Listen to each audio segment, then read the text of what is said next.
Momento do Discipulado.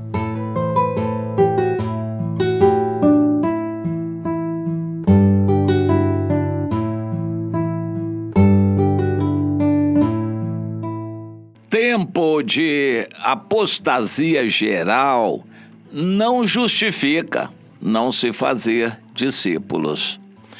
Ou procurar esclarecer esta afirmação. Fazer discípulos é a ordem básica do Evangelho. Ir por todo mundo, para fazer discípulo tem que anunciar o Evangelho. Quem se interessar vai receber a palavra e vai se entregar ao Senhor. E uma vez que a pessoa se converta, é batizada, precisa ser discipulada. Quem vai discipular? Um outro cristão mais experiente que ama o Senhor e que tenha amor a esse discípulo. Vai adotá-lo, cuidar dele, acompanhá-lo no início, todos os dias. Crente não gosta disso, crente quer se acomodar, receber bênção na reunião quando vai, não quer ter compromisso de ir à reunião, muito menos de cuidar de alguém, ficar se interessando por alguém todo dia. Crente não gosta disso, quer receber. Quando Jesus chamar as falas, ele já terá recebido tudo aqui na terra, não terá mais nada que receber de Deus e provavelmente vai receber aquela resposta do Senhor: nunca te conheci. Vai ser terrível para muitos crentes. Mas enquanto isso, eles não estão nem ligando. Aqui só querem andar do seu jeito, buscar prosperidade, bênçãos, querem usar Deus para buscar saúde, prosperidade e aproveitar a igreja, usar a igreja quando querem, sem compromisso. Depois, aí vão se arrepender amargamente, mas aí não vai ter jeito, vai ser tarde demais. Afinal de contas, se não fizer discípulo, pode ser salvo? Teoricamente, pela Bíblia, fazer discípulo não é uma condição para ser salvo, mas o dar fruto sim. E se a pessoa não faz discípulo, vai ter uma grande tendência a não dar outro fruto nenhum. E aí, não dando fruto, ele vai ficar morno espiritualmente. Em algum momento ele vai abrigar pecado, ou se esmorecer na fé, ou fraquejar, ou se afastar do Senhor, ficar morno e ser vomitado da boca do Senhor. Quem não está preocupado em fazer discípulos tem grandes chances de vir a cair e se afastar do Senhor. Mas nós vivemos uma época em que quase crente nenhum faz discípulos. As igrejas não ensinam isso, porque as igrejas estão pregando para acomodar as pessoas que querem só assistir reunião. A situação é crítica, mas isso não é novo. No passado, Israel é um exemplo para nós, já passou por muitas fases assim, na época dos juízes, por exemplo, na época dos reis, muita apostasia, épocas em que todos se afastavam do Senhor. Houve uma época com o rei Acais, em Judá, que ele fez o povo todo se afastar do Senhor. Ele teve um ódio, uma raiva do Senhor e mandou fechar as portas do templo para ninguém entrar lá. Evidentemente, também ninguém lia a Bíblia. Um filho dele, o Josias, que ao mandar abrir, o Ezequias, mandar abrir as portas do templo, redescobriu a religião para ser praticada, o rei Ezequias. Mas o pai dele, o rei Acais, tinha raiva de Deus e não queria nada com Deus. E, no entanto, Deus usou de misericórdia para com ele e mandou adversidades, mandou dificuldades, mandou adversários. E Ele foi castigado, o país foi castigado, mas ele, rebelde, se irou mais ainda contra Deus. Mandou fechar por completo o templo e proibiu as pessoas de buscarem ao Senhor. Deus mandou adversários de todos os lados. Os sírios vieram, segundo Crônicas 28, por exemplo, nos diz isso. O Senhor o entregou nas mãos do rei dos sírios, os quais o derrotaram e levaram dele em cativeiro uma grande multidão de presos que trouxeram a Damasco.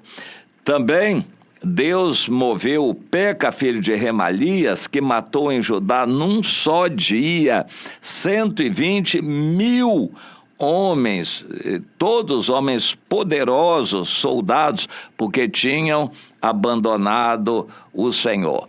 E vieram também, mataram vários dos assessores do rei, filho dele. Foi um estrago que fizeram. E por que não terminaram de destruir o país? Porque Deus não queria. Porque Deus queria preservar a linhagem santa da qual nasceria o Messias, porque Deus queria preservar a Bíblia para chegar até nós. Por isso, o estrago foi muito grande, mas Deus não deixou que adversário nenhum terminasse de destruir a Judá, por misericórdia. E então o Peca, filho de Remalias, que reinava sobre Samaria, em Israel, levou 200.000 presos, escravos, mulheres, meninos, crianças, para serem escravos deles em Israel. Deus tocou o coração de pessoas que alertaram o rei, e o rei Peca mandou devolver aqueles presos, escravos de Judá, para que eles voltassem para sua terra. Alguns foram morrendo, alguns doentes, mas enfim, mas aquele povo voltou para preservar o país, preservar a linhagem, a ascendência de Jesus, e para preservarem a Bíblia. Deus usou de misericórdia, e depois nasceria o Ezequias, que foi um grande rei. E Deus é Deus, dirige a história, é soberano, nada acontece fora da vontade de Deus. Não há nenhum governo, nenhum governante que se levanta para governar o país se Deus não quiser. Deus levanta os maus governantes, porque o povo precisa. Porque Deus levantou um Acais, que era uma peste, uma praga, como rei? Porque o povo precisava ser castigado. Estava numa apostasia geral. O rei foi apenas uma expressão. Um presidente da república que, digamos, é mau, é apenas a expressão de uma grande parte da população que quer aquilo. Deus é Deus. Ele levanta os bons e os maus governantes também. No caso, ele levantou, depois do Acais, o Ezequias, que foi um bom rei, filho dele. Mas foi Deus também quem levantou o Acais, e é Deus quem levanta presidentes e autoridades que são maus, porque o povo precisa ser disciplinado, castigado. Bem, mas eu quero focalizar isso. Nós vivemos uma época de apostasia geral no cristianismo no mundo todo.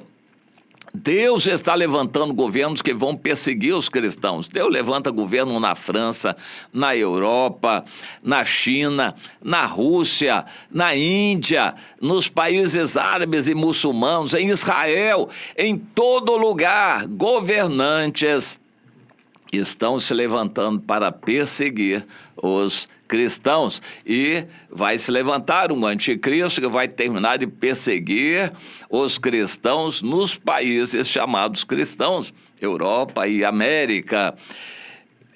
Esse governante, o anticristo, vai completar essa tropa de maus governantes que Deus levanta para castigar os crentes.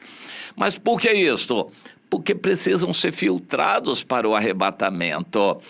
E nós, que fazemos em um período de apostasia?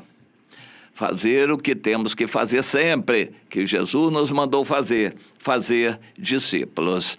E interessante, Deus não vai nos avaliar de acordo com o restante do mundo, se nós somos um pouco melhores do que o restante. Isso não qualifica ninguém.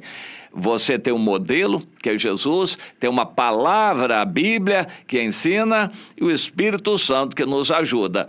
E você vai ser cobrado por obedecer a palavra de Deus. Ainda que multidões de crentes à sua volta vivam na carnalidade, Deus vai cobrar de você que ande na santidade. Entende? Nada justifica não fazer discípulos. Então, eu me sinto constrangido, premido pelo mundo evangélico na apostasia. Isso não deve mudar em nada a minha conduta o dia todo dia servindo ao Senhor, amando a Jesus, adorando a Deus e fazendo discípulos, transmitindo para quem quer, que está ao meu redor, ainda que sejam poucos, o padrão que Deus nos deu para a gente viver.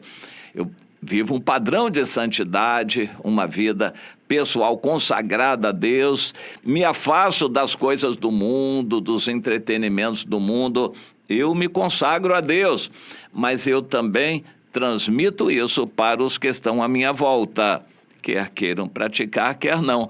Eu caminho nessa direção e é o que o Senhor nos mandou fazer. Vão ser poucos os que querem, mas você tem que andar nessa direção. Não se importe se são poucos os discípulos que vão querer ser sinceros ou que vão querer ser discipulados, mas Deus manda você fazer discípulos à imagem e semelhança de Jesus. Entenda isto.